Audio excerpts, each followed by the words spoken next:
पाठ एक, कैसे, कब और कहाँ। तारीखें कितनी महत्वपूर्ण होती हैं। एक वक्त था जब इतिहासकार तारीखों के जादू में ही खोए रहते थे।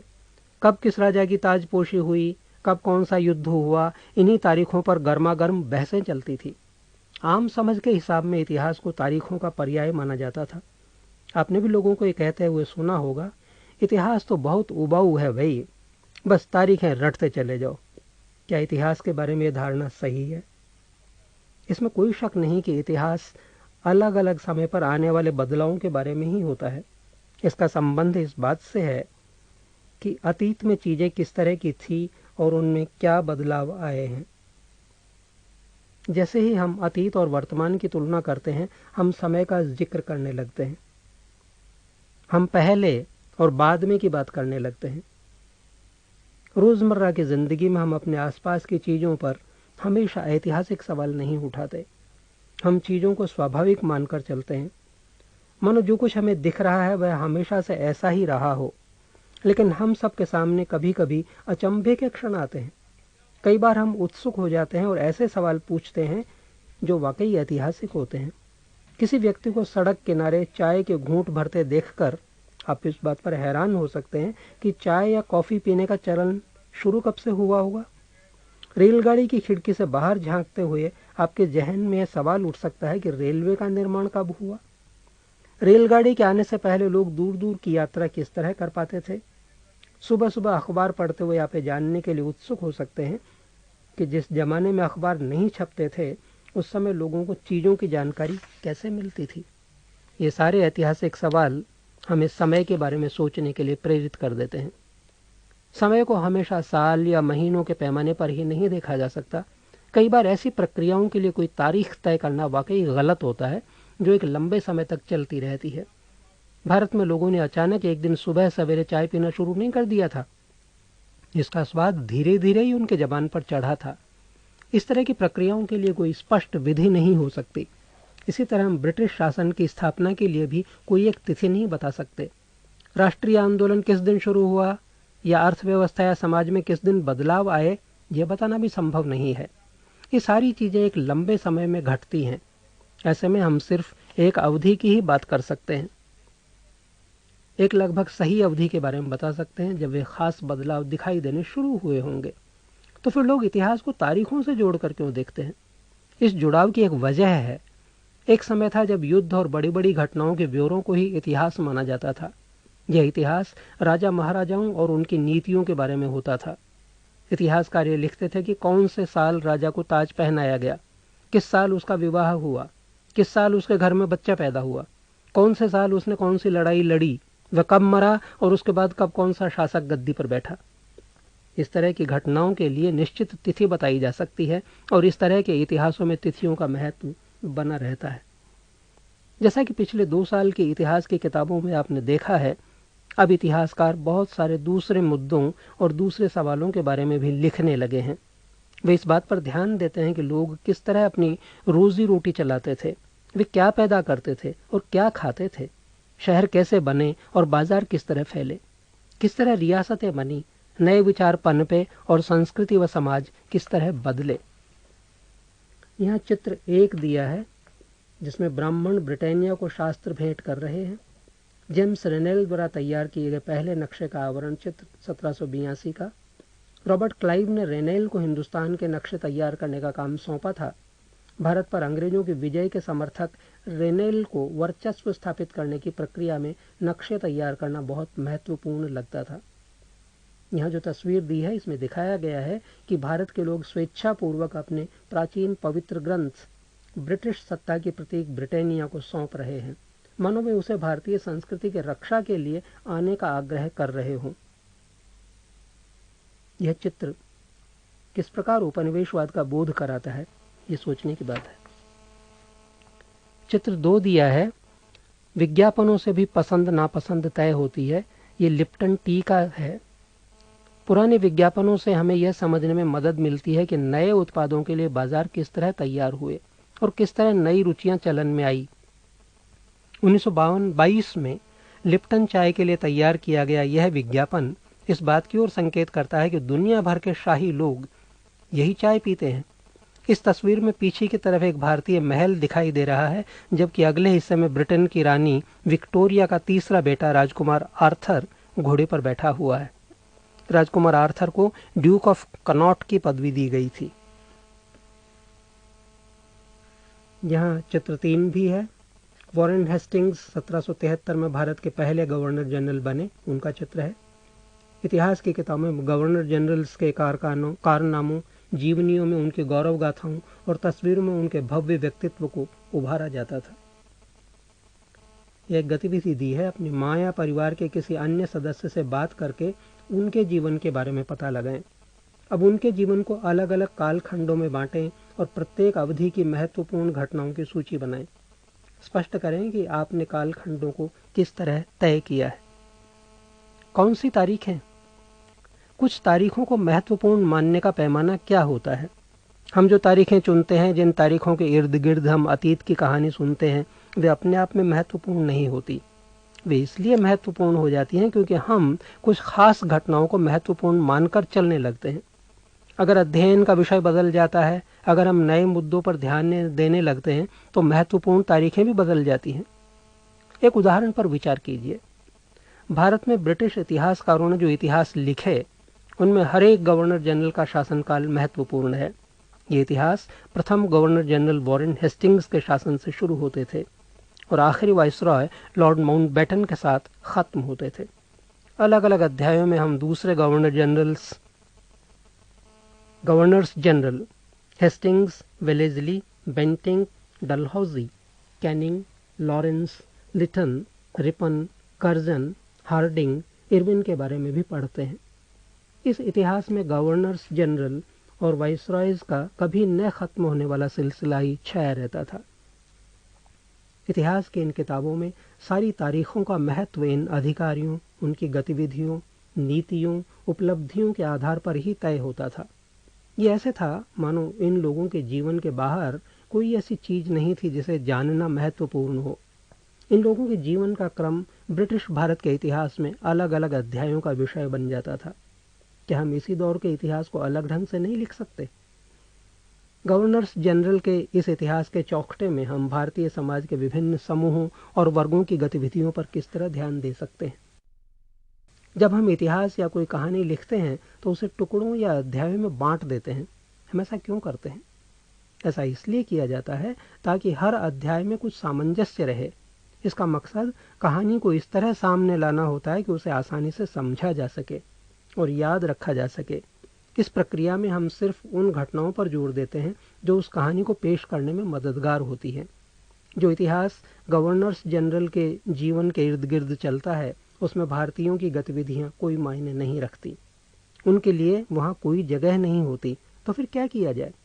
जाहिर है हमें अपने इतिहास का एक अलग खाका बनाना पड़ेगा। इसका मतलब यह है कि अब तक जिन तिथियों को महत्व दिया जा रहा था, वे महत्वपूर्ण नहीं रहेंगी। हमारे लिए नई तिथियां महत्वपूर्ण हो जाएंगी। हम अवधियां कैसे तय करते हैं? सन 1817 में स्कॉटलैंड के अर्थशास्त्री और राजनीतिक दार्शनिक जेम्स मिल ने 3 विशाल खंडों में a history of British India, British Bharat का इतिहास नामक एक किताब लिखी। इस किताब में उन्होंने भारत के इतिहास को हिंदू, मुस्लिम और ब्रिटिश इन 3 कालखंडों में बांटा था। कालखंडों के इस निर्धारण को ज्यादातर लोगों ने मान भी लिया। क्या आपको भारतीय इतिहास को समझने के इस तरीके में कोई समस्या दिखाई देती है? इतिहास को हम अलग अलग कालखंडों में बांटने की कोशिश क्यों करते हैं? इसकी भी एक वजह है। हम एक दौर की खासियतों, उसके केंद्रीय तत्वों को पकड़ने की कोशिश करते हैं। इसीलिए ऐसे शब्द महत्वपूर्ण हो जाते हैं जिनके सहारे हम समय को बांटते हैं। ये शब्द अतीत के बारे में हमारे विचारों को दर्शाते हैं। वे हमें बताते हैं कि एक अवधि से दूसरी अवधि के बीच आए बदलावों का क्या महत्व होता है। मिल को लगता था कि सारे एशियाई समाज सभ्यता के मामले में यूरोप से पीछे हैं। इतिहास की उनकी समझदारी यह थी कि भारत में अंग्रेजों के आने से पहले यहाँ हिंदू और मुसलमान तानाशाहों का ही राज चलता था। यहाँ चारों ओर केवल धार्मिक वैर, जातिगत बंधनों और अंधविश्वासों का ही बोलबाला था। मिल की राय में ब्रिटिश शासन भारत को सभ्यता की राह पर ले जा सकता था। इस काम के लिए जरूरी था कि भारत में यूरोपीय शिष्टाचार कला, संस्थानों और कानूनों को लागू किया जाए। मिल ने तो यहाँ तक सुझाव दिया था कि अंग्रेजों को भारत के सारे भूभाग पर कब्जा कर लेना चाहिए ताकि भारतीय जनता को ज्ञान और सुखी जीवन प्रदान किया जा सके। उनका मानना था कि अंग्रेजों की मदद के बिना हिंदुस्तान प्रगति नहीं कर सकता। इतिहास की इस धारणा में अंग्रेजी शासन प्रगति और सभ्यता का प्रतीक था। अंग्रेजी शासन से पहले सारा अंधकार का दौर था। क्या इस तरह की धारणा को स्वीकार किया जा सकता है? क्या इतिहास के किसी दौर को हिंदू या मुसलमान दौर कहा जा सकता है? क्या इन सारे दौरों में कई तरह के धर्म एक साथ नहीं चलते थे? किसी युग को केवल उस समय के शासकों के धर्म के हिसाब से तय करने की जरूरत क्या है? अगर हम ऐसा करते हैं तो इसका मतलब यह कहना चाहते हैं कि औरों के जीवन और तौर तरीकों का कोई महत्व नहीं होता। हमें याद रखना चाहिए कि प्राचीन भारत में सारे शासकों का भी एक धर्म नहीं होता था। अंग्रेजों द्वारा सुझाए गए वर्गीकरण से अलग हटकर इतिहासकार भारतीय इतिहास को आमतौर पर प्राचीन, मध्यकालीन तथा आधुनिक काल में बांटकर देखते हैं। इस विभाजन की भी अपनी समस्याएं हैं। इतिहास को इन खंडों में बांटने की यह समझ भी पश्चिम से आई है। पश्चिम में आधुनिक काल को विज्ञान, तर्क, लोकतंत्र, मुक्ति और समानता जैसी आधुनिकता की ताकतों के विकास का युग माना जाता है। उनके लिए मध्यकालीन समाज वे समाज थे जहां आधुनिक समाज की ये विशेषताएं नहीं थी। क्या हम अपने अध्ययन के लिए आधुनिक काल की इस अवधारणा को बिना सोचे विचारे ऐसे ही अपना सकते हैं? जैसा कि आप इस किताब में देखेंगे, अंग्रेजों के शासन में लोगों के पास समानता, स्वतंत्रता या मुक्ति नहीं थी, नहीं यह आर्थिक विकास और प्रगति का दौर था। बहुत सारे इतिहासकार इस युग को औपनिवेशिक युग कहते हैं। औपनिवेशिक क्या होता है? इस किताब में आप पढ़ेंगे कि किस तरह अंग्रेजों ने हमारे देश को जीता और स्थानीय नवाबों और राजाओं को दबाकर अपना शासन स्थापित किया।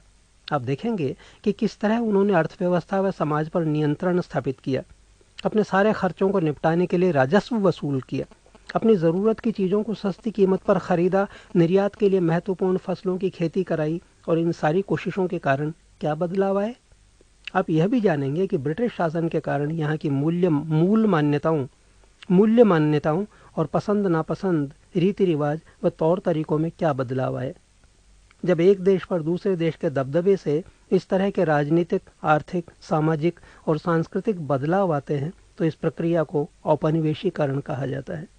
लेकिन जल्दी ही आप यह समझ जाएंगे कि सारे वर्ग और समूह इन बदलावों को एक ही ढंग से अनुभव नहीं कर रहे थे।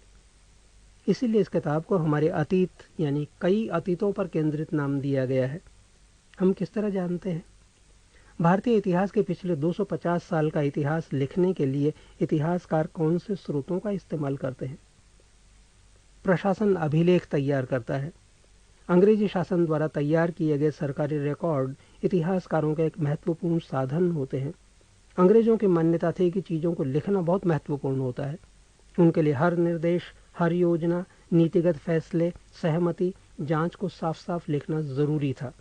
ऐसा करने के बाद चीज़ों का अच्छी तरह अध्ययन किया जा सकता था और उन पर वाद विवाद किया जा सकता है। इस समझदारी के चलते ज्ञापन, टिप्पणी और प्रतिवेदन पर आधारित शासन की संस्कृति पैदा हुई। अंग्रेजों को यह भी लगता था कि तमाम अहम दस्तावेजों और पत्रों को संभाल कर रखना जरूरी है। लिहाजा उन्होंने सभी शासकीय संस्थानों में अभिलेख कक्ष भी बनवा दिए। तहसील के दफ्तर, कलेक्टरेट, कमिश्नर के दफ्तर, प्रांतीय सचिवालय, कचहरी, सबके अपने रिकॉर्ड रूम होते थे। महत्वपूर्ण दस्तावेजों को बचाकर रखने के लिए अभिलेखागार, आर्काइव और संग्रहालय जैसे संस्थान भी बनाए गए।